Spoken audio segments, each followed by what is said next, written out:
school teacher accused of having an affair with a student is now the subject of a criminal investigation. 29-year-old Keenan Hall, who was voted Shiloh High School's Teacher of the Year, is accused of pressuring a 17-year-old to get her pregnant. Fox 5's Chris Shaw has our story.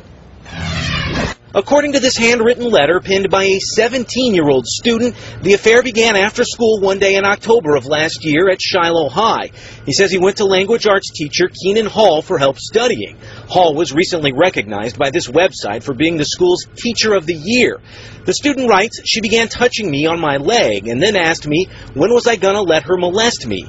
The student says he spoke to Hall, who had been with the district since 2005, on the phone a few days later. He writes, "So the following week, Ms. Hall sent a cab to pick me up, and it takes me to Mountain Industrial to the Holiday Inn." According to this letter, Hall served the student vodka. The two had sex and then spent the night together in that hotel room. But the next day, the student writes, he began to feel a little uneasy about the relationship, and he wanted to end it. But Hall, he says, kept pursuing. He writes, "I said I'm not sure. Then she starts talking about what she would do for me, and she mentioned buying me a phone." Hall did buy the student a cell phone, according to the Gwinnett County School District, and the student writes their sexual relationship continued for several months with no one knowing. This surfaced when the student approached administrators at Shiloh High and reported that the teacher had decreased his grade. According to the student, the affair ended in March, around the time he claims Hall wanted to get pregnant. He writes, "But what made Keenan Hall mad at me is the fact I would not give her a baby, and I said, no, I will never."